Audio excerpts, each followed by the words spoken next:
Uy, Chong! Ayun si Kuya Joseph, oh. Tara, lapitan natin. Sige, Vince, tara na! Kuya Joseph, may gusto lang po sana kami itanong sa inyo. Oo nga po, Kuya Joseph, okay lang po ba? Oo naman, mga bata. Ano ba yun? Balita po kasi dito sa lugar natin, na-invite niyo daw po. Lahat daw po na lumalapit sa inyo, tinutulungan niyo daw po. Totoo po ba yun? Ayun ba? Oo, Vince, tama ka, tumutulong ako. Pero yung hanggang kaya ko lang itulong at tinutulong ko. Talaga po, Kuya Joseph, ang bait niyo naman po. Simula po ngayon, idol ka na po namin ni Enchong. Oo nga po, Kuya Joseph, idol ka na po namin. Salamat mga bata ah. Sana gayahin niyo ako na hanggat kaya niyong tumulong sa kapwa niyo, tumulong kayo. Opo, Kuya Joseph, pangako po. O sige, aasahan ko yan ha. O paano, gusto niyo ba magmerienda? Sagot ko, tara magmerienda tayo. Yun! Maraming salamat po, Kuya Joseph. Tara na. Ano mga bata, ayos na ba sa inyo yung merienda? Opo, Kuya Joseph, maraming salamat po talaga. Wala yun. Basta pagka gusto niyo magmerienda, magsabi lang kayo sa akin. Uy, pre. Baka pwede humiram sa'yo ng pera. Importante lang. Baka pwede mo akong pahiramin kahit 100 lang. Huwag kang mag-alala. Babalik ko rin sa'yo pag nagkapera ako. Chong, bilisan mo, pupuntahan pa natin si Kuya Joseph. Sige. Tara na. Uy, Chong, sandali lang. Si Kuya Joseph yun, di ba? Kasama si Kuya Enad. Baka may pinag-uusapan sila. Oo nga, Vince. Wait lang, dito lang tayo. Pakinggan lang natin pinag-uusapan nila. Sige, Chong. Kahit may 100 ako, pre, hindi kita pahihiramin. Kaya huwag ka nung umasa makakiram ka pa sa akin. Hello, Vince. Hindi pinahiram ni Kuya Joseph si Kuya Enad. Oo nga, Chong. Kala ko talaga mabait si Kuya Joseph. Peke lang pala yung kabaitan niya. Ang damot mo naman, pre. Parang 100 lang, di mo pa ako mapahiram. Diyan ka na nga.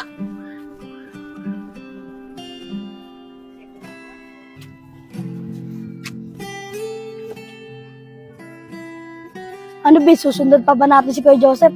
Hindi na, Chong. Parang peking kabaitan lang naman yung pinapakita sa atin ni Kuya Joseph. Oo nga, Vince. Sayang, inidolo pa naman natin siya. Oo nga. Tara, punta na lang tayo sa court. Sige, tara na. Kala ko talaga, Chong. Napakabait ni Kuya Joseph. Oo nga, ang damot pala niya. Oo nga. Uy, mga bata! Kahapon ko pa kayo nahanap, hindi ko kayo makita. Tara, merienda tayo. Hindi na, Kuya Joseph. Gagawa pa kami ng project na yan, Chong. Tara na, Chong. Sigurado kayo, ayaw niyo magmerienda? Sep, may gusto sana kami sabihin sa'yo eh. Oh, ano yung pre? Manghiram lang sana kami sa'yo ng pera, pre. Magkano naman, Nico? At para saan nyo naman gagamitin? 500 lang sana hiramin namin, pre.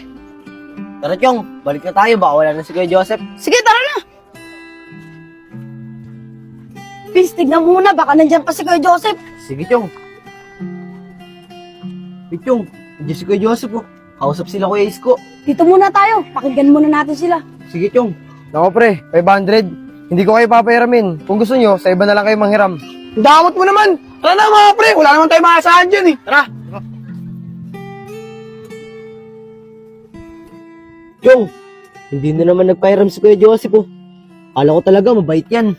Dapat yung mga ganyan tao hindi iniidolo eh. Tara na, Vince. Doon lang tayo dumaan. Tara, Chong.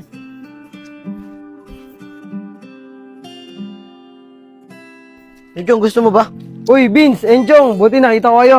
Tara sa bahay, birthday ko ngayon eh, may konting kainan. Tara, doon na kayo kumain. Ay, hindi na po, Kuya Joseph. Salamat na lang po. May pupuntahan pa po kasi kami na yan, Chong, eh. Tara na, Chong. Tara, Vince.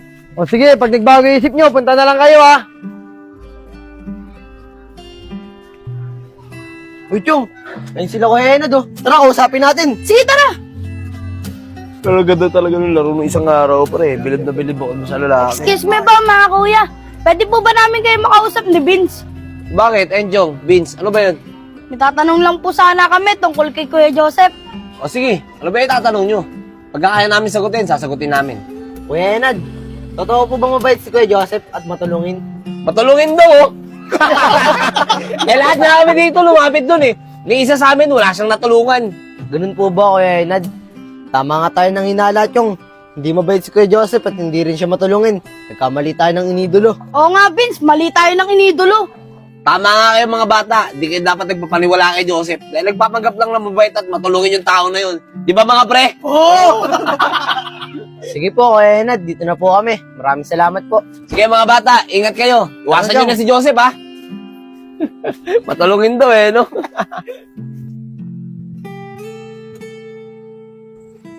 Chong, bakit kaya ganun si Kuya Joseph, ano? Ang bait-bait ng tingin natin sa kanya, eh. Tas ganun pala yung ugali niya. Oo nga, Vince, nakakadismaya. Ganda, ano? Uy, mga bata, nandyan lang pala kayo. Pwede ba ako makitambay? Ay, Chong, uwi na ako, ah. Sabay na ako sa'yo, Vince. Tara! Uy, mga bata, teka lang. Noong nakaraan ko pa kayo napapansin, iniiwasan niyo ako. May problema ba? Kung may problema, pwede niyo naman ako kausapin eh. Tara, umupo muna kayo dito. Sige, Chong. Tara, kausapin natin si Kuya Joseph. Mga bata, pwede ko ba malaman kung bakit niyo ako iniiwasan? Kala po namin, Kuya Joseph, mabait at matulungin ka. Nagkamali po kami ng inakala. Inidulo ka pa naman po namin. Opo, Kuya Joseph, nakita ka nga po namin, hindi niyo po tinulungan si Kuya Enad saka sila Kuya Ispo. Ikaw pa nga po nagsabi sa amin, eh. Kapag may nangangailangan ng tulong, tulungan po namin. Pero ikaw, hindi niyo po ginawa yun. Hindi niyo po tinulungan yung mga lumapit sa inyo nangangailangan ng tulong. Oo, tama kayo mga bata. Hindi ko sila pinahiram. Pero may dahilan ako. Kasi gagamitin nila sa bisyo at sa hindi magandang gawain yung perang inihiram nila sa akin. Uy, pre. Baka pwede humiram sa'yo ng pera. Importante lang. Importante pre, bakit? Ano bang gagawin mo sa pera?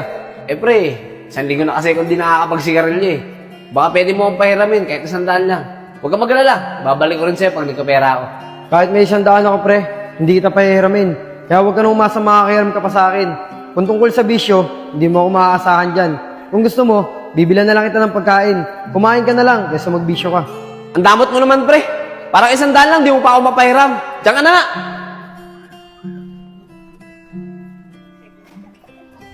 Sep, may gusto sana kami sabihin sa'yo eh. Oh, ano yun pre? Manghiram lang sana kami sa'yo ng pera, pre. Magkano naman Nico? At para saan nyo naman gagamitin? 500 lang sana hiramin namin, pre. Pangpuhunan lang namin sa sugal, pre. Para kapag nanalo, may panginom kami. Oo nga, Sep. Kaya sana mapairam mo kami. Huwag ka mag-alala, babayaran ka namin agad. Ako pre, 500. Hindi ko kayo papahiramin. Kung gusto nyo, sa iba na lang kayo manghiram. Dahil kung gagamitin nyo sa sugal, wala kayong maaasahan sa akin. Hindi ko kayo papahiramin. Pasensya na kayo mga pre ah.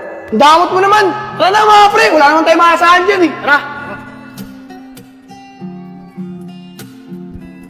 Ngayon mga bata, alam nyo na kung bakit hindi ko sila tinulungan. Kasi kung pinautang ko sila, ay para ko na rin silang kinonsinte sa mga bisyo nila at sa mga mali nilang gawain. Sorry po, Kuya Joseph, kung pinagdudahan ka po namin. Ngayon po, naintindihan na po namin na hindi po pala dapat lahat ng humingi ng tulong, eh dapat natin agad tulungan. Oo nga po, Kuya Joseph, sorry po. Kung nagduda po agad kami, nang hindi po namin alam yung totoong nangyari. Wala na yun mga bata. Kaya sana, wag pa rin kayo matakot tumulong. At kung sakali man tutulong kayo, dun sana sa mga tao talagang nangangailangan ng tulong. Opo, tatandaan po namin lahat ng sinabi nyo. Opo, pangako po, tatandaan po namin yan. Maraming salamat po, Idol.